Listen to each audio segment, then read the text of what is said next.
In this video, I'm going to show you how to parallel park between two actual cars. Yes, it is not what you do on a regular road test where you park only behind one car. This is a real parallel parking video. And if you live in a busy downtown area, then this video is for you. So make sure you watch this all the way through the end because I also have a giveaway contest for you guys.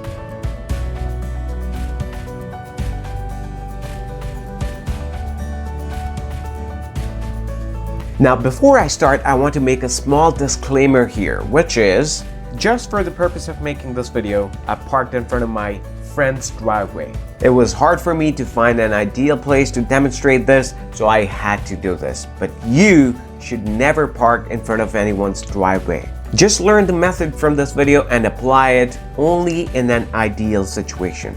And hey, if you haven't subscribed to my channel yet, then make sure you do that and turn on the notifications because I am going to bring a lot of informative videos to help you pass a road test. Yes, I am determined to help you.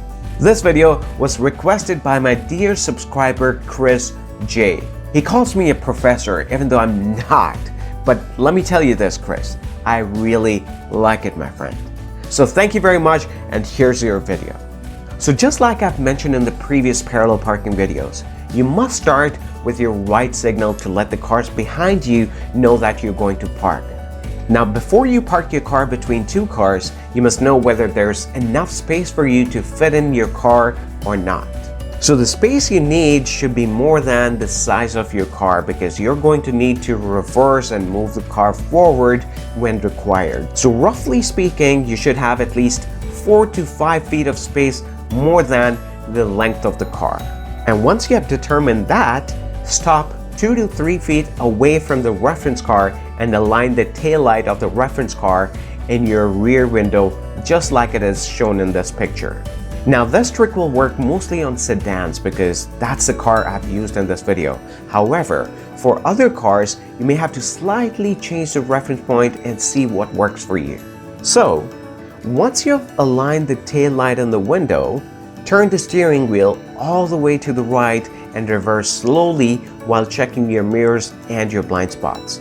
It's not only safe to check the blind spot, but it also helps you make a great impression on the examiner, so you do not want to miss that opportunity. While backing up, take a pause when the tail light of the reference car is aligned at about the end of your front window. Again, you can tweak this alignment a little bit by moving forward or backward to see what works best for you. And once you've done that, turn the wheel all the way to the left until it locks and start to reverse slowly while looking all around and checking your mirrors. If your alignment was right, you would definitely get the parking right. The next steps are exactly the same as shown in my other parallel parking videos, so make sure you watch them so that you don't miss any step and cause a collision. Also make sure to watch my other videos on driving and do not forget to hit the rather smash the like button if you like this video. So here's the question for the contest. The question is, are you allowed to wear sunglasses on the road test? Answer in yes and no in the comment box below, and the name of the winners will be announced through a lucky draw. The conditions and the prizes are mentioned in the description box below, so make sure you read them in order to qualify. Thank you very much for watching this video, and I'll see you again next time. Ciao.